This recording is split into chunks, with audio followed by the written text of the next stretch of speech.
What it do, y'all? What's up? What's up? It's your boy D Maze. My game's done cut pop up. I gotta get up out of here in a minute, y'all. I said I'm gonna do this now because I don't have time later to do. I could do it tomorrow, and I hope YouTube don't be messing with the stream because I was doing a test run earlier and it wasn't no connection, so it might stop in between. So bear with me, y'all.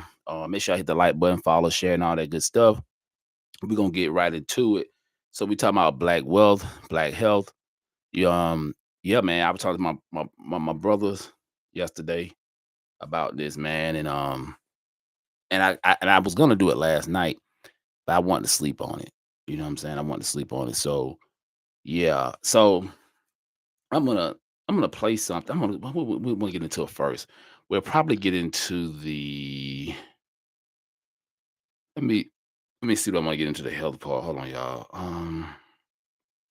And I just had it queued up. Hold on, y'all. Let me turn this down because I don't want to pull the wrong thing up.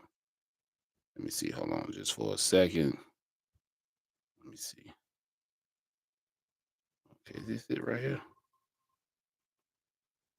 Okay, I think this is it. Hold on. Okay, no, I don't think this is it. Hold on. Bear me y'all for a second. Let me pull this up real quick.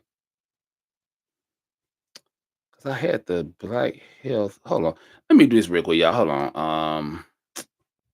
Dang, I just had it. Hold on. I don't know why. I just had it.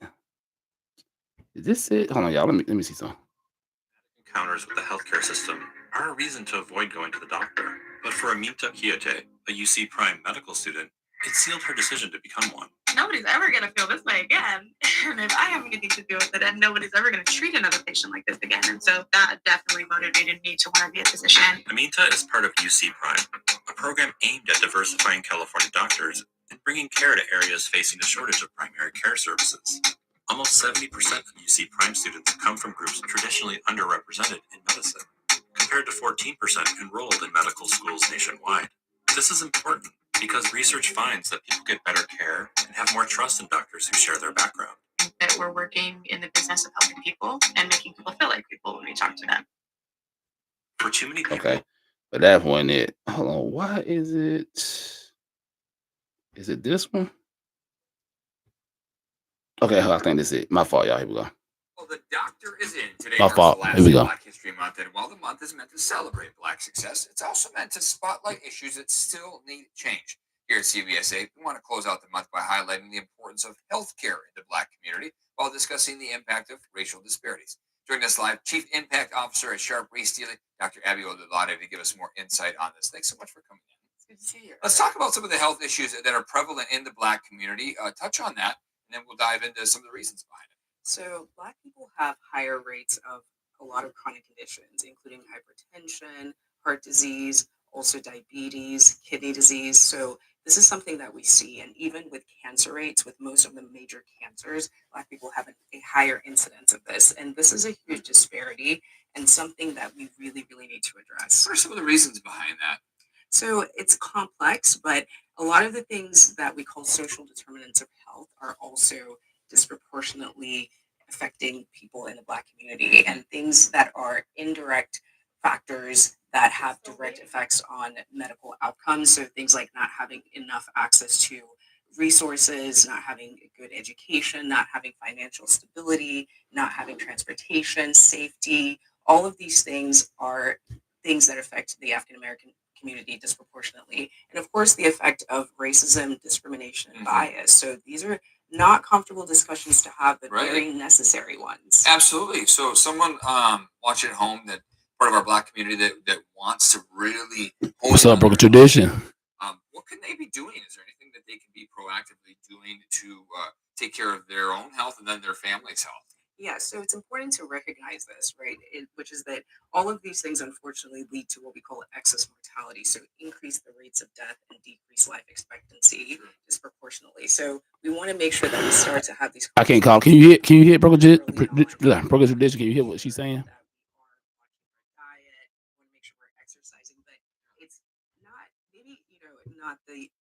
It's not the only question. Can you hear it? One for yes, two for no. Asking as well as how can we as a community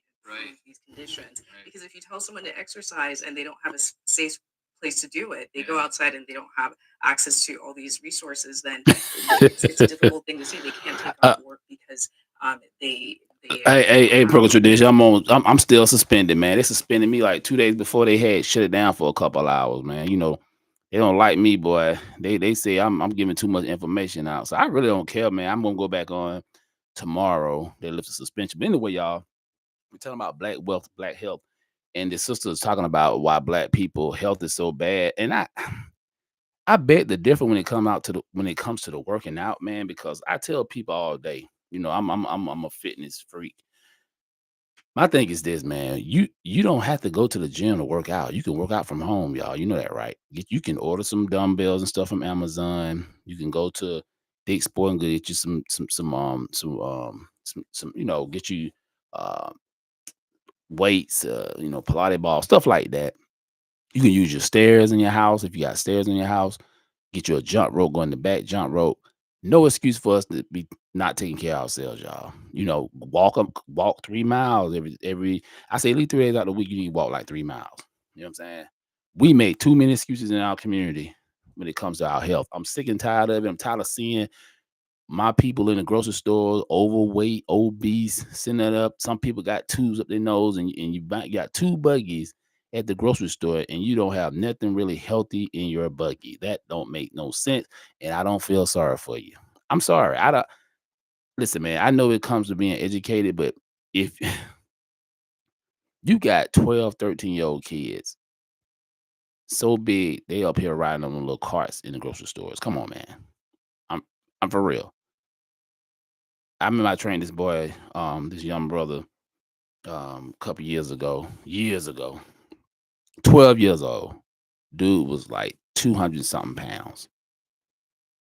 200. His mom had to lock the refrigerator. He had a rare disease called the Willie Prada syndrome. I don't know if y'all heard of that. That you see them kids that go crazy. They be hitting the tables. They be nutting up because he ain't no food. He had that issue, but he understand what you're saying when you talk to him. But beside him, let me see. I'm gonna pull up. Let me see. I had this pulled up too. Hold on. Let me pull up. Hold on. I got this. I got a lot of information, y'all, for the little time I'm gonna be here. Let me see. Hold on. I used to know all of them.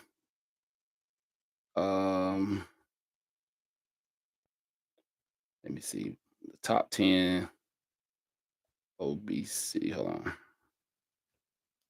Oh, hold on. Bear with me, y'all.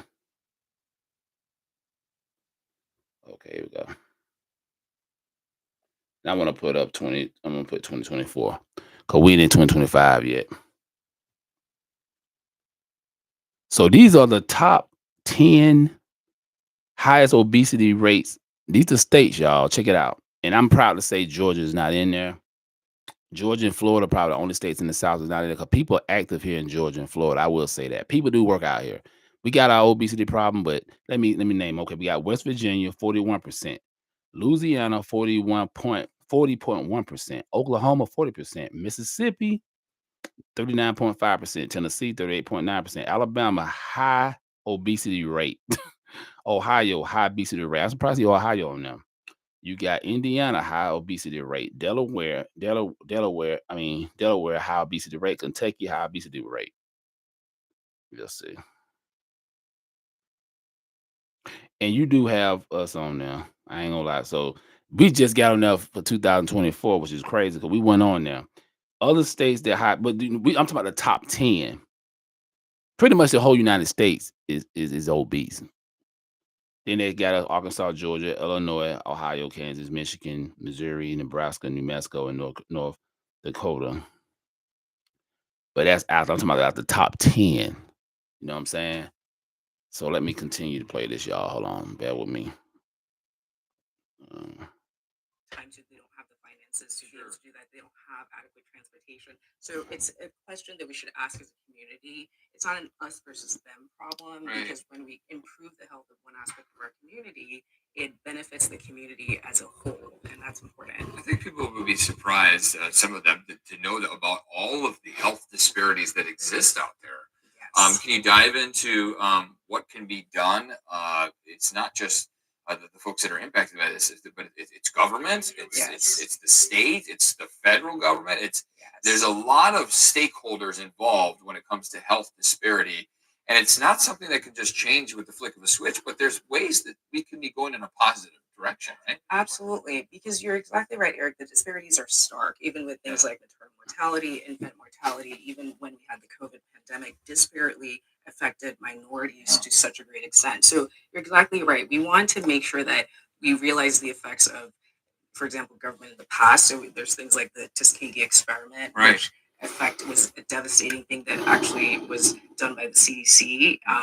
And if you don't know about it, definitely read about it because it's important. But that creates mistrust, and that's something we need to work. Yeah, she just talking about like black people don't trust going to the hospital. I get that. And if you ever read the book, Medical Apartheid, check that book out. I'm pretty sure Broken Tradition read that book, Medical Apartheid. I couldn't even. It was hard for me to read that. Actually, I would listen to the Audible because I was doing so much and just visualizing. Because you listen to a audio book, you visualizing in your head. Even when you reading, you visualizing it. But the stuff that they did to black people, man, was ungodly. It was sick.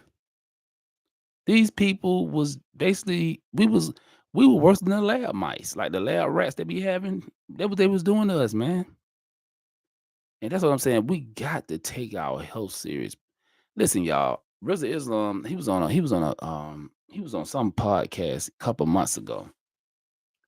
He was making a good point. He said if something pop off right now, half of us won't even be physically ready. We can't walk more than 3 miles without passing out, 3 to 4 or 5 miles. I can go 17 miles, y'all. I know my man Broken Tradition be hiking, him and his wife. That's what I'm talking about. More of our people need to be, listen, I mean, I'm a survivalist, y'all.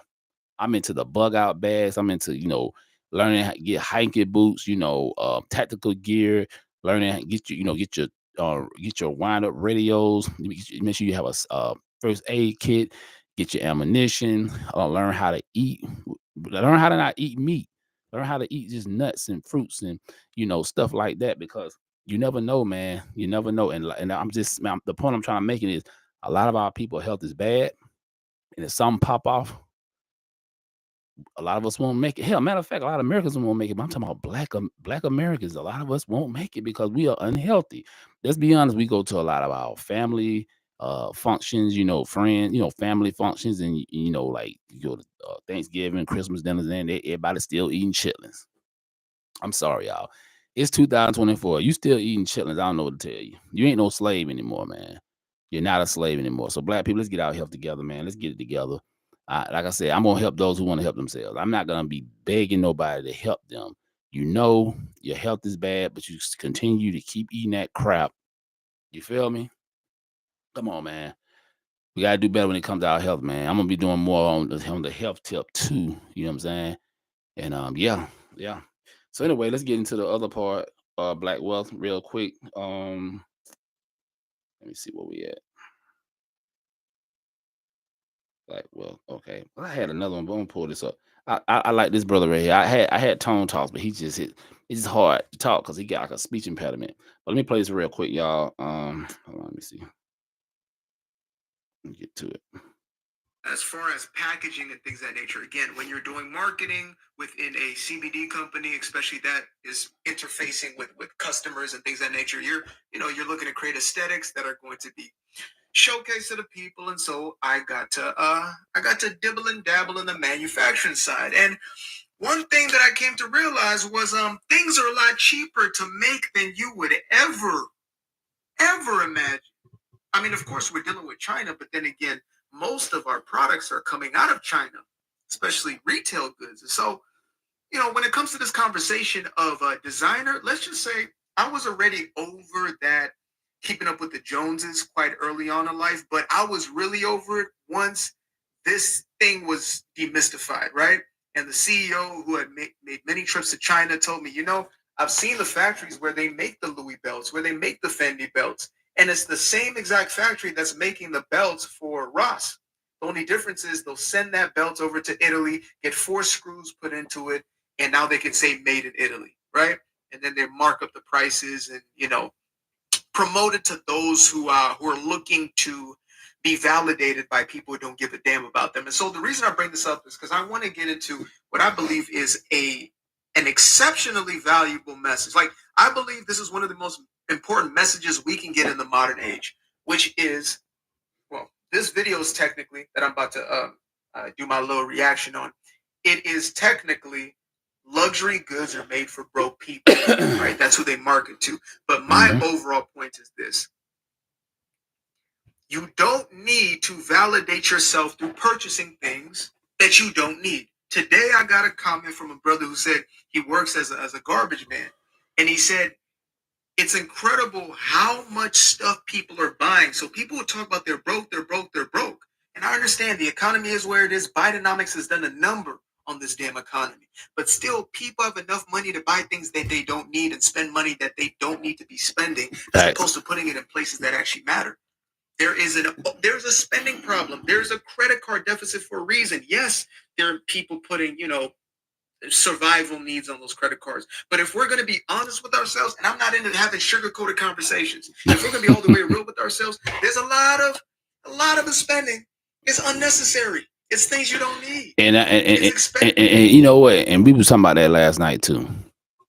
I don't get this. King even talked about this on the Drum Major Instinct. Y'all check out my the pop-up live I did last week, actually on King's real birthday. He was just talking about how a lot of black people was buying things they couldn't really afford, trying to keep up with the Joneses. How to Sell to the Negroes, a great documentary. You can go look at it on YouTube. They talking about back in the 50s, how they selling stuff to black people. See, one thing about us, they really mastered the art of selling us a dream. They telling you, okay, you get this you spend more money on this quality, which you should pay for quality. I say that. But why in the hell you make $100 grand a year? You make $100 grand a year, but you got a $500,000 house. You got a car that costs $80,000. You probably eat out like every other day or every day. I know some people that do that. You taking these big trips you really can't afford. This the thing. I'm talking about our people, y'all. We talking about black wealth. First off, let's do this. Let's clean. Let's get rid of all your debt. If you're not debt free, you're not free. I'm just keeping it real with you. Anybody talking against debt, they don't know what the hell they talking about. When I say debt free, I'm talking about paying off them credit cards, getting rid of them loans, stop buying cars every 5 years. Buy a car cash, man. Get you a good car cash. You know what I'm saying? Find a reliable mechanic. You good. Why the hell you up here? Your kids are grown. Why in the hell you buying this big ass house with all these rooms and bathrooms, rooms you're never gonna go in? Why do you do it? You gotta use your common sense, y'all, when it comes to your money. I'm not a financial guru or expert. I'm just speaking common sense stuff here when it comes down to us. You know what I'm saying? I just trying to figure it out. So let me continue to play some more, y'all. Sure, and the purpose of it is to validate, is to fill a hole, fill a void. You got, 3 to 4 Amazon boxes coming a week. What is that about? Every time you go to Target, you got to pick up a new thing, and you haven't even worn half the things in the closet. But I digress. Let's get into the video, and then I'm gonna get my 2 cents as we go forward. So get yourself a water. Looks like is there anything in here? Oh, glory to God! Glory to God! Yeah, so get yourself a water and enjoy the show. Unless you're passively watching this, you might be cleaning the house or something like that, petting the dog. So do you? Birkin bags, LV shirts, and Gucci belts. You've got it all wrong. Today, I'll talk about how luxury brands are actually for broke people and why it's a big problem. So by 2023, the global luxury goods market was worth about $370 billion. It is expected to reach $629 billion by 2030. But with the economy in such a downturn, who's buying all this expensive crap? This $2,000 trash bag, this $14,000 pair of jeans, or this $3,000 bag? A 2021 study found that nearly 75% of spending on luxury goods came from the middle and lower class. 40% of which from people making 50K a year or less, and 34% from people making anywhere from 50 to 125K a year. Which sounds pretty strange. Why are everyday regular people dropping this much money when you get something that looks exactly the same for $20? Thank you. Tristan Veblen once said, the accumulation of wealth is not what gives the wealthy their status, it's the evidence of wealth. It's pretty natural for people to want to be seen as successful. We all want to look like we have our lives together and have value, even if none of us know what the heck we're doing. Animals in the wild do it. Fireflies flash their tails to find a mate. Penguins scavenge for pebbles to show their value. And people buy fancy designer brands. The more expensive it seems, the more status you feel. But the reason isn't just because lower and middle class people want to feel validated. It's also because these luxury brands are specifically targeting them. In 2023, this guy. Well, yeah. I mean, the reason they are targeting them is because they want to be validated. Which again, there's nothing wrong, like inherently bad about looking for external validation. It's just that it weakens you. You become reliant upon that. It's like a drug, and you continue to go to the external world to get something that you should be deriving from within yourself. That's the actual issue. It's not a negative or oh, that's a bad thing. You should never want it because it's evil. Mm-hmm. Unless it leads you to do wrong and it leads you to be immoral, then yes, it can lead. It can be a gateway to doing wrong. Just like people like to say, "Oh, money is the root of all." No, money is not the root. It doesn't say that in the Bible. It says the love of money. I say the lack of money is more of a root of all evil than exactly. And stop saying that, man. You gotta have money to survive. It's how you manage your money. Most people mismanage their money, and that's on you. Listen, man, it's a lot of stuff I be wanting to get, but I'm like, okay, like my man Larry tell me, what are you willing to give up? Facts. What are you willing to give up? Like, you gotta think about it, man. Listen, man. Most people buy stuff just for the moment. It's a high. You get that high. You get it. You get that car. You get them clothes. I'm not saying don't get them things. I'm just saying you gotta use your mind. You gotta think. If this is what we need, this is what I need. I always tell people, get what you need, not what you want first. You know you need tissue for the house. You know you need new towels and rags. You need soap, dish detergent, stuff like that. But you go out there and go buy some weed and go get drunk. I see people do that. That makes no sense.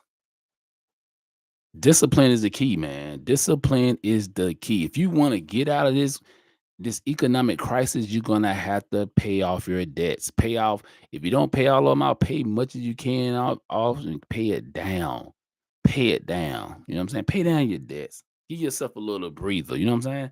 Because we work hard every week, or we get paid every week, every 2 weeks, or if you're on a salary, I deserve to do this. What you do, you're supposed to pay yourself. They say that in Rich Dad Poor Dad. But point I'm trying to make is you might have to hold off that week if you want to go do something. I said I do that next week. It's not in the budget. You know what I'm saying? You gotta have a budget set, y'all. I'm working. Listen, man, I'm changing the whole way I think. The whole way how I look at money is totally different now, y'all. Totally different. But anyway, y'all, I'm gonna come back and talk more about this, but I gotta get out of here. I'll holler at y'all in the next one. Peace.